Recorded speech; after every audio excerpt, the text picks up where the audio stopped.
V7 channel viewers అందరికీ నమస్తే. ప్రస్తుతం మనం ఆలేరు నియోజకవర్గంలోని తుర్కపల్లి మండల్ దత్తాయిపల్లి గ్రామ సర్పంచ్ కంటెస్టెడ్ సర్పంచ్ ఉండే ఇప్పుడు సర్పంచ్ ఆఫ్ దత్తాయిపల్లి మొత్తానికి చాలా కష్టపడి ఈనాడు ప్రజా మద్దతుతోని ఓట్లు ఈనాడు ప్రజా తీర్పుతోని గ్రామానికి సర్పంచ్ గానే ఒక యువ సర్పంచ్ అని మనం చెప్పుకోవచ్చు. మొత్తానికి కంగ్రాచులేషన్స్ కరుణాకర్ అన్న గారు.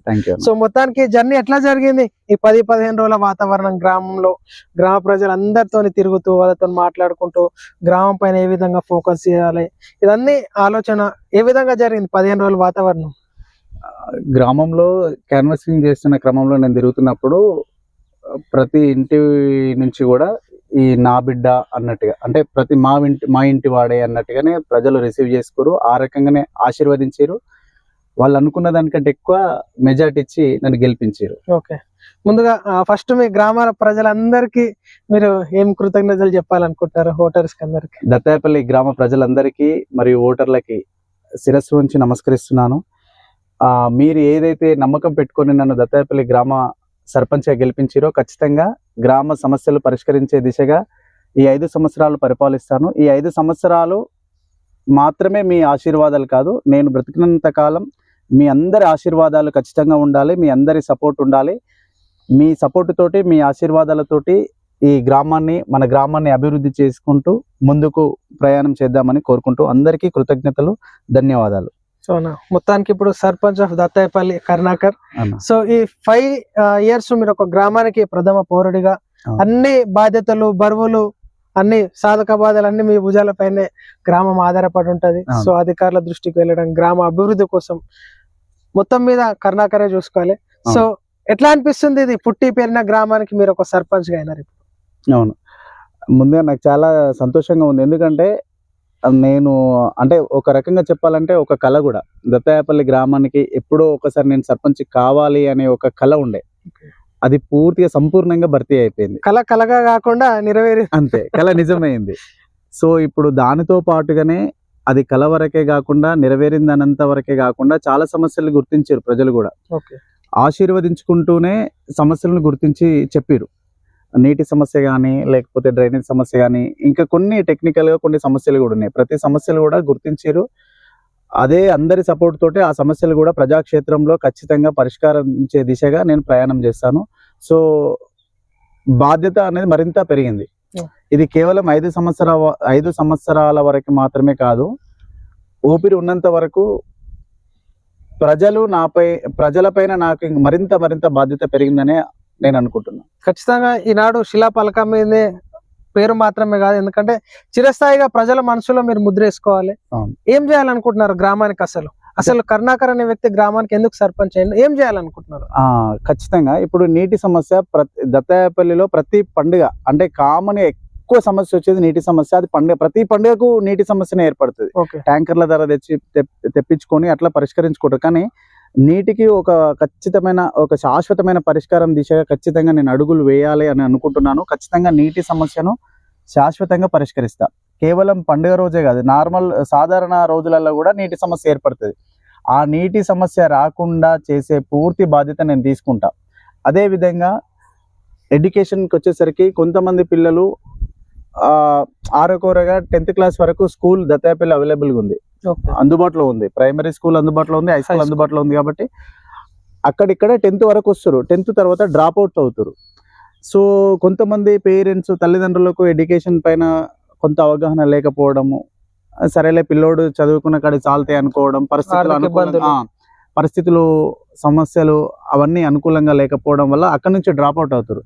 సో ఎన్ని కష్టాలున్నా, ఎన్ని ఇబ్బందులున్నా ఎడ్యుకేషన్ అనేది కొనసాగించాలి, చదువు అనేది కొనసాగింపుగా నడవాలి.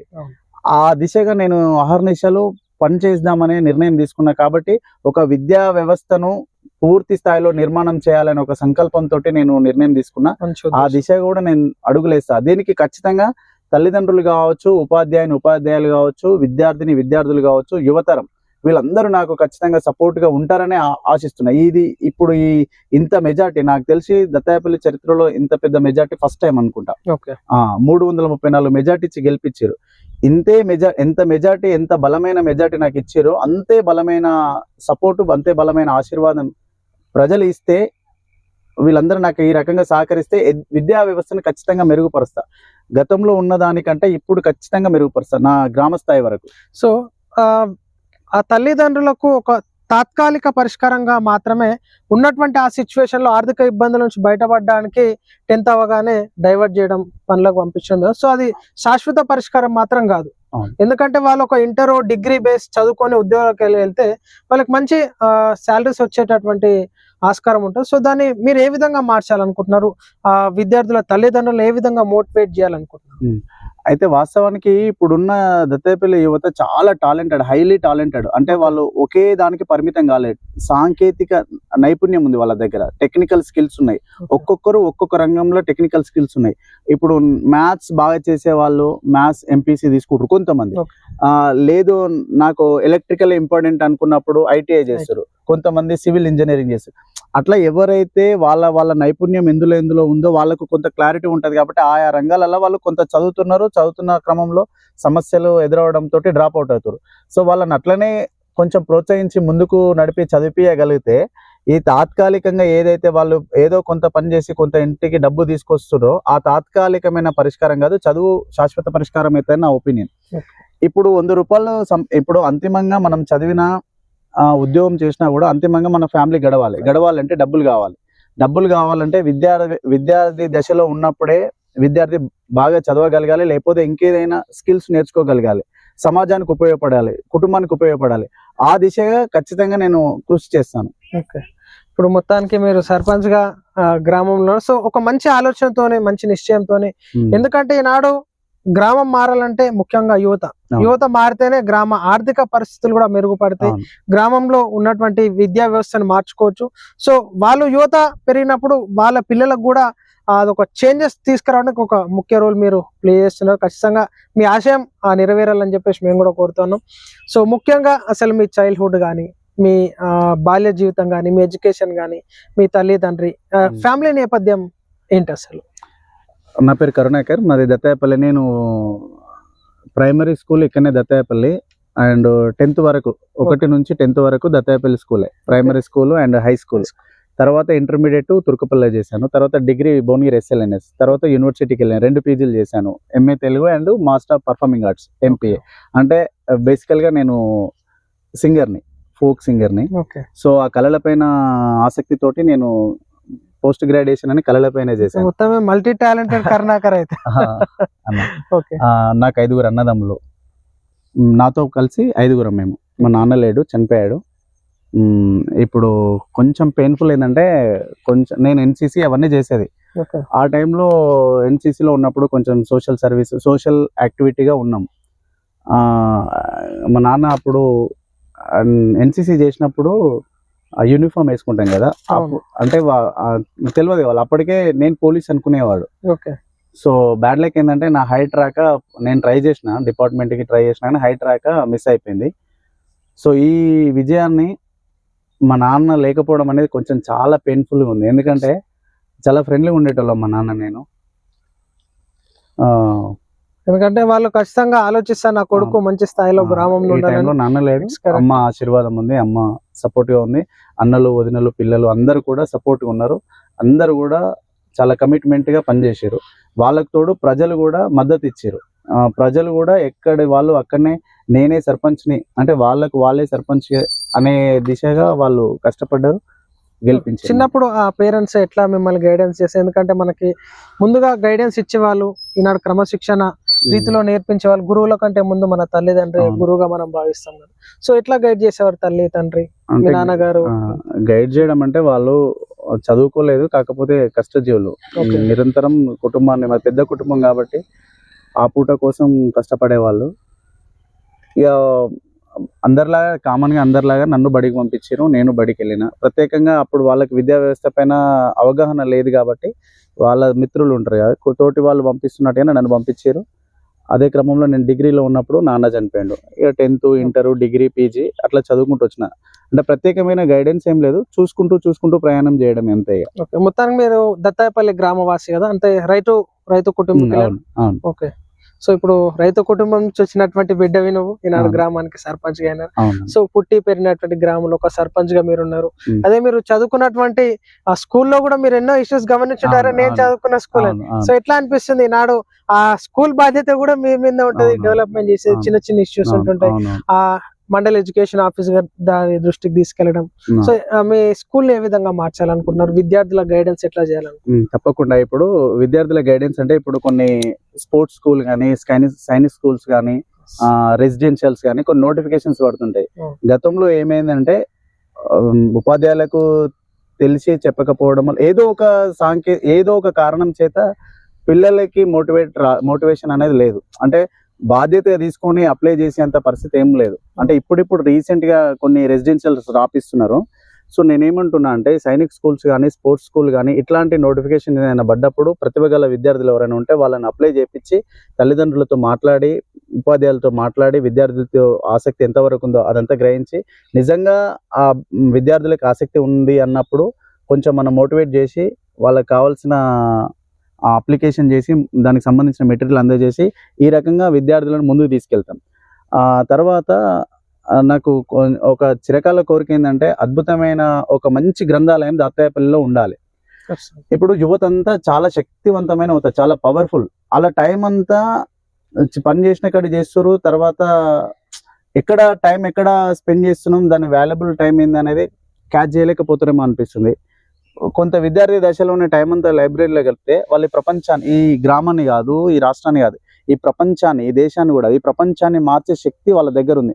అంత శక్తివంతమైన మెదడు ఉంది, అంత శక్తివంతమైన పర్సనాలిటీస్ యువత. ఎందుకంటే మనం స్వాతంత్ర ఉద్యమంలో చూసుకోవచ్చు, ప్రత్యేక తెలంగాణ రాష్ట్రం ఉద్యమం చూసుకోవచ్చు, దేశంలో ఇంకా ప్రత్యేక రాష్ట్రాలు ఏర్పడిన క్రమంలో కూడా అన్ని ఉద్యమాలలో, ప్రజా ఉద్యమాలు ఏవి జరిగినా, ప్రజా శ్రేయస్సు కోసం ఏది జరిగినా, ప్రజా మార్పు కోసం ఏ ఉద్యమం జరిగినా అది యువత నుంచే స్టార్ట్ అయింది. కాబట్టి అట్లాంటి శక్తివంతమైన యువత ముందుకు రావాలి అంటే కొంత పఠనం అనేది అవసరం, పుస్తక పఠనం అనేది అవసరం. చరిత్రలు చదవగలిగితేనే మనం చరిత్ర మార్చగలుగుతాం.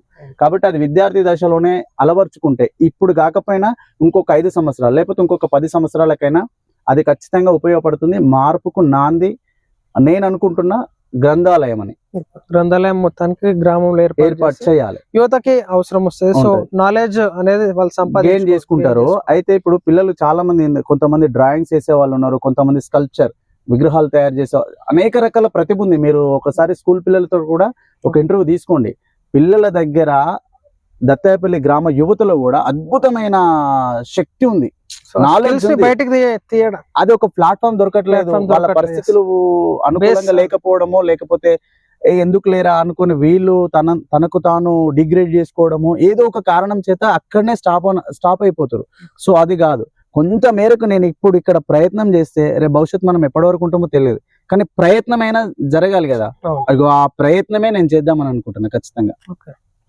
అంటే కాలు లేని వారు పరిగెత్తడం కాకుండానే అంబాడాలి, ఏదైతే వివేకానంద గారు చెప్పారు. కనీసం ఆగొద్దు, ఇంకా ప్రయత్నం ఎక్కడ విఫలం కావద్దు. ఇప్పుడు కొన్ని జిల్లాలలో మా ఫ్రెండ్స్ ఉన్నారు, కరీంనగర్ జిల్లాలో ఒక గ్రామం, అక్కడ లైబ్రరీ గిట్ల ఏం లేదు. వాళ్ళే కొంత చందా వేసుకొని ఒక రూమ్ లెక్క కట్టుకొని 10th ఇంటర్ అయిపోయిన తర్వాత ఏం చేయాలి, ఇప్పుడు ఇంటర్ అయిన తర్వాత ఆయన హైయర్ ఎడ్యుకేషన్ చేసే పరిస్థితి లేదనుకో, వాళ్ళ ఎలిజిబిలిటీ ఏంది, కానిస్టేబుల్ ఏదో ఒక ఉద్యోగం, గవర్నమెంట్ ఉద్యోగం కోసం ప్రిపేర్ అయ్యారు. దాదాపు చెంజర్లను ఏదో విలేజ్, ఆ గ్రామంలో దాదాపు కానిస్టేబుల్స్ ఈ ఇంటర్ క్వాలిఫికేషన్, డిగ్రీ క్వాలిఫికేషన్ తోటి ఏ అయితే ఉద్యోగాల అర్హత ఉంటుందో వీళ్ళందరూ కూడా ఉద్యోగాలు కొట్టేసారు. ఓకే.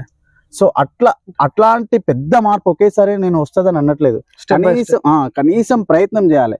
ఒక సర్పంచ్గా ఈ ప్రయత్నం నేను చేస్తే ఇది ఇంకో 5 సంవత్సరాలకు 10 సంవత్సరాలకు భవిష్యత్ తరాలకు ఉపయోగపడుతుంది. ఆ పుస్తకాల నాలెడ్జ్ కానీ, లేకపోతే ఏం జరుగుతుంది సమాజంలో, నేను ఇంతవరకు ఉన్నా, నేను దీని తర్వాత ఏం చేయగలుగుతా, నేను ఒక కుటుంబానికి ఉపయోగపడతానా, ఈ సమాజానికి ఎంత మేరకు ఉపయోగపడతా, లేకపోతే కుటుంబాన్ని సంపూర్ణంగా నేను చూసుకున్న తర్వాత ఇంకో తోటి కుటుంబానికి మనం ఏ రకంగా సాయం చేయగలుగుతాం. అట్లా పే బ్యాక్ టు సొసైటీ. మనం నేర్చుకున్న జ్ఞానమైనా, నేర్చుకున్న డబ్బైనా, నేర్చుకున్నది ప్రతిదీ కూడా సమాజానికి ఉపయోగపడే దిశగా ఉండాలి. సో ఈనాడు డబ్బులు పెట్టి జ్ఞానాన్ని సంపాదించుకోలేం, కానీ గ్రంథాలయం ఏర్పాటు చేస్తే మాత్రం ఆ చదివేటటువంటి బుక్స్ లోంచి మనం జ్ఞానాన్ని సంపాదించుకోలేం. సో 100%. మంచి ఉద్దేశంతో ఆ యొక్క కార్యక్రమం కూడా త్వరగా పూర్తి కావాలి. మీకు సపోర్ట్ ఫుల్ గా ఎమ్మెల్యే గారు, అవును. గ్రామ ప్రజలు కూడా అందరు ఉండాలి. ఆ అవును. గ్రంథాలయం మాత్రం ఖచ్చితంగా ఏర్పాటు చేయాలని కోరుతాం. అన్న. సో మొత్తానికి ఇంకా ఆ గ్రామానికి, దత్తాయపల్లి గ్రామానికి సర్పంచ్లు రావడం పోవడం జరుగుతూ ఉంటుంది. అవును. సో కరుణాకర్ అనే వ్యక్తి ఏ విధంగా ముద్రేసుకోవాలనుకుంటున్నాడు గ్రామ ఆ ప్రజల మనసుల్లో? ప్రజల మనసులో విద్యార్థుల యొక్క జీవితాలు ఎట్లా ఏమవుతున్నాయో తల్లిదండ్రులు ఆలోచించాలి ఇప్పటికైనా. ఎందుకంటే వాళ్ళకి తెలుసో తెలియకో నిశ్శబ్దంగా ఉన్నారు. ఆ నిశ్శబ్దం అనేది వాళ్ళ భవిష్యత్తుకి చాలా ప్రమాదం. ఆ నిశ్శబ్దాన్ని వీడాలే. విద్యార్థులు ఎంతవరకు ఏం చేయగలుగుతారో వాళ్ళకు సహకారంగానే ఉండాలి. ఒకవేళ వాళ్ళతోటి కాలేనప్పుడు, మా ఊళ్ళో చాలా మంది ఎన్ఆర్ఐస్ ఉన్నారు, ఇట్లాంటి పిల్లలని వాళ్ళు ఎడ్యుకేషన్ లో వాళ్ళు ముందుకెళ్తుంటే వాళ్ళు సపోర్ట్ గా వీళ్ళు నిలిచే పరిస్థితి ఉంది. సో అలాంటి వాళ్ళ సహాయం తీసుకొనైనా మనం విద్యార్థుల యొక్క జీవితాలను ముందుకు తీసుకెళ్లే విధంగా తల్లిదండ్రులు ఆలోచించాలి. ఖచ్చితంగా తల్లిదండ్రులనే కాదు, సగటు బాధ్యత గల ప్రతి సమాజం, ప్రతి ఒక్కరు కూడా ఆలోచన చేయాలి. ఎందుకంటే ఎడ్యుకేషన్ మాత్రమే నేను మారుస్తాను అనట్లేదు. ఎడ్యుకేషన్ ఉంటే ఎట్లనైనా మనం ముందుకెళ్ళగలుగుతాం. మొత్తమే చదువుకోకుండా ఉండడం వల్ల నీకు ఎట్లా సర్వైవ్ కావాలనేది అర్థం కాదు. ఇప్పుడు చాలా మంది ఉన్నారు, కొంతమందికి డబ్బులు ఉంటాయి కానీ చదువు రాదు. ఇప్పుడు వాళ్ళు ఇంకొకరి పైన ఆధారపడి ఉంటది కదా. అట్లాంటి వ్యవస్థను మనం కొంచెం ఆలోచన చేసుకొని ముందుకు తీసుకెళ్లే విధంగా మనం ప్రయత్నం చేయాలి. సీరియస్ గా విద్యా వ్యవస్థను మార్చాలి. దీనికి సంబంధించి యువత నాకు సపోర్ట్ చేయాలి, తల్లిదండ్రులు కూడా సపోర్ట్ చేయాలి. ఏదైనా నాకు తెలియనప్పుడు, నేను ఇప్పటి వరకు నేర్చుకున్నంత ప్రజల నుంచే నేర్చుకున్నా. ఏదైనా తెలియనప్పుడు అదే ప్రజలు నాకు చెప్పాలి. ఆ ప్రజలనే నేను అడుగుతా. ఇప్పుడు పిల్లల చదువులు, వాళ్ళ ఉద్యోగాలు, వాళ్ళ భవిష్యత్తు ఏంది. సో వాళ్ళు ఒక దేశ భవిష్యత్తు నిర్మాణం అంతా తరగతి గదిలోనే నిర్మాణం అవుతుందని పెద్దలు ఏదైతే అన్నారో ఆ దిశగా తల్లిదండ్రులు ఆలోచించాలని కోరుకుంటున్నా. ఇక్కడితోటే వీళ్ళ భవిష్యత్తును ఆపేస్తే వాళ్ళు రేపు పొద్దుగాల దేశాన్ని పరిపాలించేంత వరకు ఎదుగుతారు. ఆపేయకపోతే ఎదుగుతారు. మనం వాళ్ళలో ఉన్న శక్తిని మనం గ్రహించకుండా ఇట్లా ఏదో సమస్యలతోటి ఆపేస్తే వాళ్ళలో ఉన్న శక్తి మనకు తెలియదు కదా. ఖచ్చితంగా దేశాన్ని పరిపాలించేంత దిశగా వాళ్ళు ఎదుగుతారు. ఎందుకంటే వాస్తవానికి దత్తాయపల్లి గ్రామంలో యువత చాలా శక్తివంతం, చాలా మల్టీ టాలెంటెడ్. అన్ని రకాల ఎంకరేజ్ చేసి మార్చే విధంగా ప్రయత్నం చేయాలి. ఇదే డిఫరెన్స్ ని మనకు రాహుల్ గాంధీ గారు చెప్పినారు, చాలా మంది లీడర్స్ చెప్పినారు, యువతను రాజకీయాల్లోకి రావాలి, రాజకీయాల్లోకి రావాలంటే మీరు ఇప్పుడు సాక్షాత్గా చూస్తున్నాం. ఎందుకు మారాలి, యువత ఎందుకు రావాలంటే మీరు ఒక చదువుకున్నటువంటి వ్యక్తి కాబట్టి ఈనాడు పెద్దలు ఉండొచ్చు కాక ముందు ఉన్నారు చాలా మంది పెద్ద ఏజ్ వాళ్ళనే సర్పంచ్ అయితే అనుభవం ఉంటుందని, కానీ ఈనాడు ఎడ్యుకేషన్, విద్యావంతులు అయితే అవగాహన ఉంటది గ్రామం మార్పు అని చెప్పేసి నిదర్శనంగా ఇప్పుడు మిమ్మల్ని చూడొచ్చు. సో మీతోని కూడా గ్రామం మారాలని చెప్పేసి తప్పకుండా మేము కోరుకుంటా ఉన్నాం. సో ముఖ్యంగా ఈనాడు ఆ రాజకీయ ప్రవేశం చేయడం జరిగింది. సో ఎన్నో యాక్టివిటీస్ లో కార్యకలాపాలు పాల్గొనడం జరిగింది. ఈనాడు యువత నుంచి కూడా మీరు ఎంతో మోటివేట్ గా విద్యార్థులు మారాలి, మా గ్రామ ప్రజలు మారాలని చెప్పేసి కోరుకుంటున్నారు. సో ఇంకా బీర్లయ్య గారి సపోర్ట్ తోని మీ గ్రామంలో ప్రజల మద్దతుతోని గెలుపొందడం జరిగింది. ఎట్లా ఇంకా ఫోకస్ చేయబోతున్నారు గ్రామం గురించి? అధికారుల దృష్టికి తీసుకెళ్లడం కానీ, ఎమ్మెల్యే దృష్టికి తీసుకెళ్లడం, నిధులు సమకూర్చడం, ఎట్లా ప్లాన్ అవుట్ చేసుకున్నారు మొత్తానికి? అయితే మన గౌరవ ఎమ్మెల్యే బీర్లయ్య గారు దత్తాయపల్లికి వచ్చారు. ప్రచారంలో భాగంగా నాకు కొంచెం ధైర్యం ఇవ్వడానికి వచ్చారు, ప్రజలతో మాట్లాడడానికి వచ్చారు. నేరుగా ప్రజలతోటి మాట్లాడి ప్రజలు మీరు 200 మెజార్టీ కరుణాకర్కి ఇస్తే మీ గ్రామాన్ని నేను దత్తత తీసుకుంటాను అన్నాడు. అన్ని రంగాలలో నేను గ్రామాన్ని అభివృద్ధి చేస్తా అని చెప్పి ప్రజలకు చెప్పిండు. ప్రజలు 200 మెజార్టీ కాదు 334 మెజార్టీ ఇచ్చిండు. కాబట్టి దత్తాయపల్లిని ఐలన్న దత్తత తీసుకొని అన్ని విధాలుగా గ్రామాన్ని ఒక ఆదర్శ గ్రామంగా తీర్చిదిద్దుతాడు. పూర్తి బాధ్యత ఐలన్న తీసుకుంటాడని ప్రజలకు విశ్వాసం ఉంది, నాకు విశ్వాసం ఉంది. దత్తాయపల్లి దత్తకు తీసుకుంటున్నాడు ఐలన్న ఖచ్చితంగా తీసుకుంటాడని చెప్పిండు. 200 కాదు 334 మెజార్టీ ఇచ్చారు.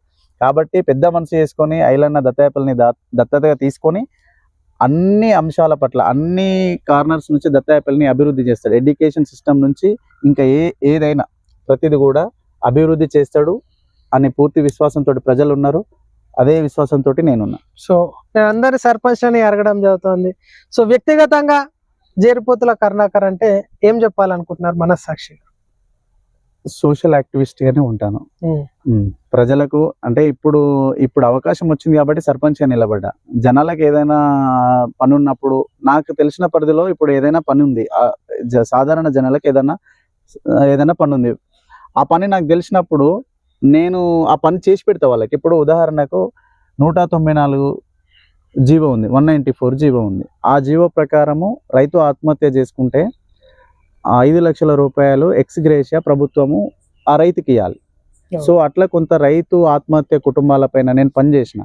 సో ఆ అవగాహనతోటి మనం ఆ కుటుంబానికి ఆ 5 లక్షల రూపాయలు వచ్చే ఎక్స్గ్రేషియా వచ్చేంత వరకు సాంకేతికంగా మనం ఏం చేయాలి, వాళ్ళకి ఏ రకంగా సపోర్ట్గా నిలబడాలి అంటే డాక్యుమెంటేషన్ కానీ అధికారుల దగ్గర తీసుకెళ్లడం కానీ ఆ విధంగా చేసిన. ఇంకోటి నేషనల్ ఫ్యామిలీ బెనిఫిట్ స్కీమ్ ఉంది. కొంతమంది దత్తాపల్లిలో కొంతమంది ఒక ఎన్జిఓ నుంచి పెట్టుకోరు, మిగతా కొంతమంది పెట్టుకోలేదు. వాళ్ళను నేను ఆ దరఖాస్తు ఆఫీస్ దాకా ఎంఆర్ఓ ఆఫీస్ తీసుకెళ్ళి ఆర్ఐ గారితో రిపోర్ట్ రాపిచ్చి అట్లా ప్రాసెస్ అంతా చేసిన. కొంతమంది లబ్ధి పొందారు. అట్లా ఏ పని ఉన్నా కూడా ఎక్కడి నుంచి కూడా మనం ఒక వాళ్ళ నుంచి ఏం ఎక్స్పెక్ట్ చేయం. నేను ఈ పని చేయడం వల్ల జనాలకు లాభం చేకూరుతుంది, లబ్ధి చేకూరుతుంది అన్నప్పుడు నేను పని చేస్తుంది. ఇప్పుడు క్యాస్ట్ సర్టిఫికేట్లు కానీ డెత్ సర్టిఫికేట్లు కానీ కొన్ని ఇబ్బందులు వాళ్ళకి తెలిసి తెలియక అటు ఇటు తిరిగి అలసిపోతారు. ఆ టైంలో వాళ్ళు ఎవరో చెప్తే నా దగ్గరికి వస్తారు, అమ్మ ఇది ఉంది బిడ్డ, ఇట్లా బిడ్డ అట్లా బిడ్డ అంటే ఆ ప్రాసెస్ ఏంది, దానికి ఎంతవరకు ఎలిజిబిలిటీ ఉంది, దీన్ని ఏం చేయాలి అనేది ఆ సంబంధిత అధికారులతో మాట్లాడి దాని ప్రాసెస్ అంతా ఫాలో అయ్యి వాళ్ళు నన్ను తీసుకొని నేను వాళ్ళతో కలిసి వెళ్ళి ఆ పని ఎంతవరకు కావాలో అంతవరకు నేను చేయాలి. అన్ఎడ్యుకేటెడ్ ఉన్నటువంటి వాళ్ళకి మీరు ముందుకెళ్తూ ఏదున్నా సరే పేపర్ వర్క్ గానీ ప్రతి ఒక్కటి వాళ్ళకి లబ్ధి చెందే విధంగా చేస్తారు. సో మంచి ఉద్దేశం. సో ఇంకా ఇదే విధంగా కరుణాకర్ గారు ముందుకెళ్ళాలి, అందరికీ స్ఫూర్తిదాయకంగా వర్క్ చేయాలని చెప్పేసి మేము కూడా కోరుకుంటా ఉన్నాం. ముఖ్యంగా ఇప్పుడు పాలిటిక్స్ అంటే కొంతమంది రాజకీయ నాయకులు ఎథిక్స్ లేకుండా పాలిటిక్స్, ప్రజా ఓట్లు మాత్రమే ముఖ్యం, పరిపాలన గాలికి వదిలేసినట్టే ఉంటుంటది మన చెట్టి దయం లాగా. సో మొత్తానికి అసలు ఒక లీడర్ అనే వ్యక్తి పొలిటికల్ ఎథిక్స్ ఏ విధంగా ఫాలో కావాలి, సర్పంచ్ అయితేనేమి రాజకీయ నాయకులు what ever it may be, MLA కానీ మంత్రులు కానీ, సో ఎట్లా ఉండాలి అసలు ఎథిక్స్ ఎట్లా ఫాలో కావాలి పొలిటికల్ ఎథిక్స్ ఏ రకంగా ఉండాలంటే నువ్వు ఏ ఉద్దేశంతో అయితే జనాల దగ్గర ఓటు కోసం అని వస్తావో ఆ మూలాలను మర్చిపోవద్దు. అమ్మా నేను ఈ పని చేస్తా, అమ్మా నీకు ఈ సమస్య ఉంది నేను ఈ సమస్యను పరిష్కరిస్తా, లేకపోతే మీ గ్రామానికి ఈ సమస్య ఉంది ఈ సమస్యను పరిష్కరిస్తా, లేకపోతే మీకు ఇది చేస్తే న్యాయం అవుతుంది అని చెప్పి ఏ రకంగా అయితే రాజ్యాంగం ప్రకారం డాక్టర్ బిఆర్ అంబేద్కర్ రాసిన రాజ్యాంగం ప్రకారం ఒక సగటు ఓటర్ దగ్గరికి నువ్వు ఏ ఎజెండాతో పోతావో ఆ ఎజెండా మూలాలను మర్చిపోకుండా ఉండాలి అంటే నా ఉద్దేశం.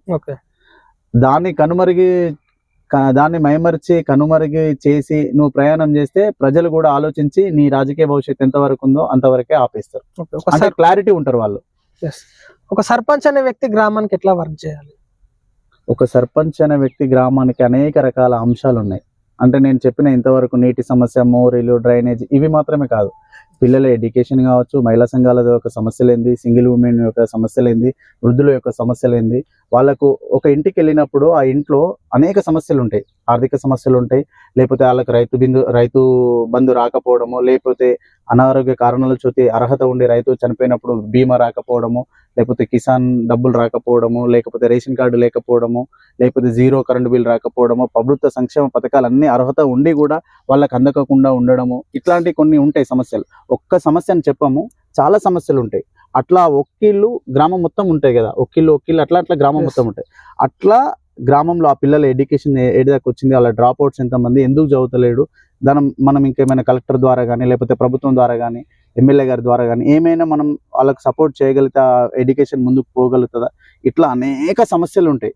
ఆ అనేక సమస్యలను నిత్యం ఒక సర్పంచ్ అయితే ఖచ్చితంగా ఆ సమస్యలను గుర్తించాలి. ఇప్పుడు లేకపోతే ఇంకేదైనా ప్రమాదం జరుగుతుంది, హాస్పిటల్కి వెళ్తారు, మనం అక్కడికి వెళ్ళి మాట్లాడగలగాలి. ఏదైనా పోలీస్ స్టేషన్ కేసు అవుతుంది, ప్రతి బాధ్యత ప్రతిది అంశం, ఒక్క అంశాన్ని కూడా మనం విస్మరించడానికి లేదు. ప్రతి అంశాన్ని కూడా ఒక బాధ్యత తీసుకొని మనకి ఎంతవరకు మన పరిధిలో ఎంతవరకు చేయగలుగుతామో అంతవరకు చేయాలి. లేదు ఇంకా తదుపరి ఇంకెవరినైనా సహాయం చేయగలుగుతాం అనుకున్నప్పుడు కూడా వాళ్ళ సహాయం తీసుకోవాలి. ప్రజలకు మేలు చేసే విధంగా మనం అందుబాటులో ఉండాలి, ముఖ్యంగా జనాలకు అందుబాటులో. సర్పంచ్ రైట్. ఓకే, సో మొత్తానికి ఒక కాంగ్రెస్ పార్టీ నుంచి బలపరిచి మీరు గెలవడం జరిగింది. సో పాలిటిక్స్ పక్కకు పెట్టేస్తే ఇప్పుడు గ్రామ ప్రజలందరికీ సర్పంచ్, పార్టీలకు అతీతంగా ఇప్పుడు గ్రామ ప్రజలందరికీ మీరే సర్పంచ్. సో ఎట్లా వర్క్ చేయాలనుకుంటారు? కులాలకు అతీతంగా, మతాలకు అతీతంగా, పార్టీలకు అతీతంగా ప్రజలందరూ కూడా నన్ను ఆశీర్వదిస్తేనే నేను ఈ రోజు ఇంత మెజార్టీ తోటి సర్పంచ్ గెలిచిన. కాబట్టి ఆ ప్రజలకు నేను జీవితకాలం రుణపడే ఉంటాను. ఆ రుణాన్ని ఎలాంటి భేదాలు లేకుండా, ఎలాంటి పక్షపాత ధోరణి లేకుండా, ఎలాంటి కల్మషం లేకుండా వాళ్ళకి పని చేయాలి. ఏది ఇప్పుడు దత్తేపల్లిలో ఉదాహరణకు తీసుకుంటే ఇందిరమ్మ ఇల్లు ఇచ్చిరు, అందరికి ఇచ్చారు. అంటే పార్టీలకు అతీతంగా, కులాలకు అతీతంగా, మతాలకు అతీతంగా వాళ్ళు ఎవరెవరైతే అర్హత ఉన్నారో వాళ్ళందరికి ఇచ్చారు. అట్లనే ఎట్లాంటి భేదాలు లేకుండా ప్రజలందరి కోసం నేను పనిచేయాలి. ఎందుకంటే నేను సర్పంచే గెలిచింది కేవలం ఒకే పార్టీ, కాంగ్రెస్ పార్టీ నిర్ణయం తీసుకొని కాంగ్రెస్ పార్టీ ఓట్లు వేస్తేనే మనం ఎవరు ఏ గ్రామంలోనైనా ఒక పార్టీ వాళ్ళు బలపరిచినప్పుడు ఆ పార్టీ ఓట్లు మాత్రమే వేస్తేనే గెలవరు. అవతల పార్టీ వాళ్ళు, అవతల కులం, అవతల మతం, అన్ని ప్రజలందరూ కూడా ఒక దత్తాయపల్లి గ్రామం సెగ్మెంట్ ఎంత ఉందో, ఎంతమంది పాపులేషన్ ఓటర్లు ఉన్నారో ఆ ఓటర్లు అందరూ తీసుకున్న నిర్ణయం ఓటు ద్వారా నన్ను గెలిపించారు. కాబట్టి ప్రజలందరి కోసం పనిచేయాలి, ప్రజలందరికీ కూడా రుణపడి ఉంటా. ప్రజలందరినీ దృష్టిలో పెట్టుకుని నేను పనిచేస్తాను. ఎట్లాంటి భేదాలు లేకుండా, ఎలాంటి పక్షపాత ధోరణి లేకుండా, కల్మషం లేకుండా ఖచ్చితంగా ప్రజలందరి కోసం పనిచేస్తాను. సో మొత్తానికన్నా కాంగ్రెస్ పార్టీ నుంచి ఈనాడు తుర్కపల్లి మండలంలోనే దాదాపుగా 26 గ్రామ పంచాయతీలు గెలుపొందడం జరిగింది. అంటే ప్రజలకు ఉన్నటువంటి అభిమానం ఏంది, ఆ సంక్షేమ పథకాలే ఈనాడు ప్రజల్లో మార్పు తీసుకురావడానికి దోహదపడ్డాయి అంటారా? ఇందిరా మిల్ అయితేనేమి, అది మనం వైట్ రేషన్ కార్డ్స్ అయితేనేమి, రైతు రుణమాఫీ అయితేనేమి, ఫ్రీ బస్ అయితేనేమి, సో ఇవన్నీ దోహదపడ్డాయి అంటారా ఈనాడు తుర్కపల్లి మండలంలో 26 గ్రామ పంచాయతీలు సక్సెస్ఫుల్ గా విన్ చేసుకోవడానికి? వాస్తవానికి ప్రభుత్వం చేపట్టిన సంక్షేమ పథకాలు ప్రజలను ఖచ్చితంగా చైతన్యపరిచినాయి. అంటే ఓట్ బ్యాంక్ ద్వారా. ఎందుకంటే ఇప్పుడు ఎవరిని అడిగినా చెప్తారు, ఒక కాంగ్రెస్ వాళ్ళనే కాదు ఇతర పార్టీ వాళ్ళని అడిగినా కూడా చెప్తారు. ఎందుకంటే ఇప్పటి వరకు మనకు ఒక రేషన్ కార్డ్ అనేది లేదు. ఉన్నా కూడా పిల్లల్ని యాడ్ చేసుకోవాలన్నా కూడా ఇబ్బందికరంగానే ఉండే. సో ఇప్పుడు రేషన్ కార్డే, ప్రభుత్వ సంక్షేమ పథకాలు అన్నీ కూడా రేషన్ కార్డు చుట్టే అర్హత రేషన్ కార్డు దీని చుట్టే తిరుగుతాయి. కాబట్టి అట్లాంటి రేషన్ కార్డు ఇచ్చింది ఈ కాంగ్రెస్ గవర్నమెంట్. కాబట్టి ప్రజలందరూ కూడా దీన్ని ఖచ్చితంగా మీరు జనాలను అడిగినా చెప్తారు ఈ రేషన్ కార్డు ఇచ్చింది. అదే విధంగా మహిళలు, అంటే దీంట్లో మనం ఇంకొకటి లాజిక్ కూడా ఆలోచించుకోవచ్చు. రేషన్ కార్డు వస్తే సంక్షేమ పథకాలకు లబ్ధి చెందుతారు, సో అది తగ్గించుకోవడానికి నా రేషన్ కార్డులు కూడా ఇవ్వలేదని చెప్పేసి విమర్శలు కూడా వస్తున్నాయి. అవును, దాన్ని ఇప్పుడు ప్రజలు ఆ సమస్యలను ఎదుర్కొంటున్నారనే కాంగ్రెస్ గవర్నమెంట్ గుర్తించి రేషన్ కార్డులు ఇచ్చింది.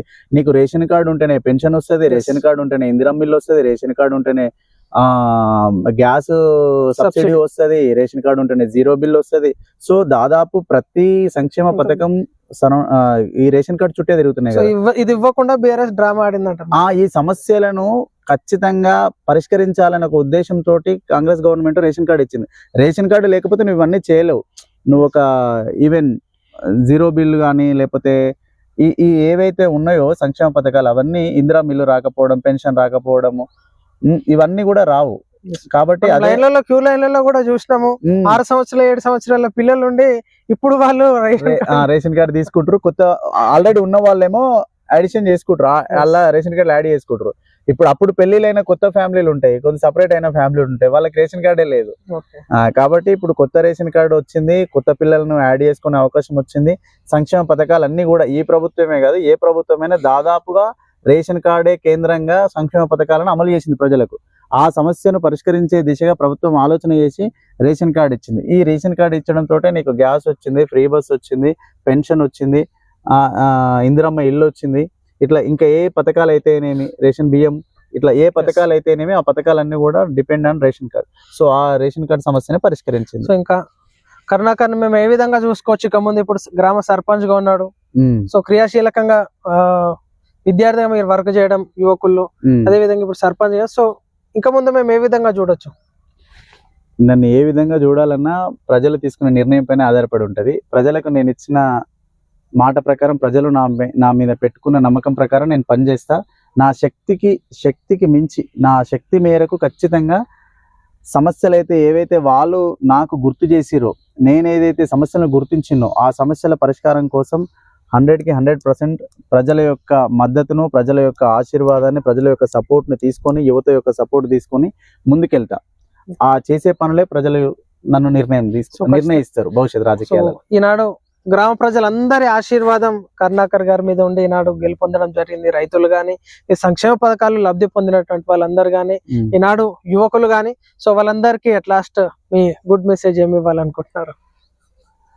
దత్తాయపల్లి గ్రామ ప్రజలకు ఒకటే నేను విజ్ఞప్తి చేస్తున్నా. మనకు అనేక రకాల సమస్యలు గ్రామంలో ఉన్నాయి. ఆ సమస్యలను పరిష్కరించే దిశగా ఒక్కొక్కటిగా పరిష్కరించుకుందాం. దీనికి అందరి సపోర్ట్ కావాలి.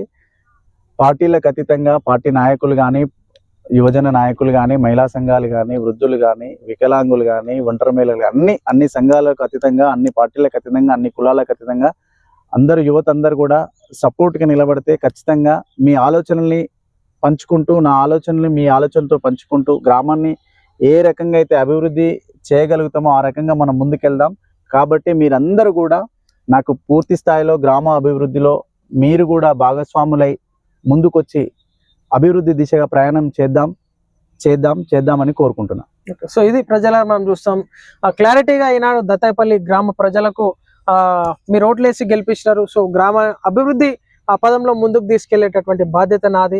సో ఏ సమస్య వచ్చినా ఈనాడు పార్టీ పరంగా బలపరిచి నేను గెలవచ్చు కాక, కానీ నాడు ఒక సర్పంచ్ గా గ్రామ ప్రజలందరికీ నేను సర్పంచ్ని కాబట్టి పార్టీలకు అతీతంగా వర్క్ చేస్తా అని చెప్పేసి హామీ ఇస్తున్నాడు. సో ఈనాడు గ్రామ ప్రజలందరూ మీ గ్రామాన్ని డెవలప్మెంట్ చేసుకునేటటువంటి బాధ్యత మీ అందరిది.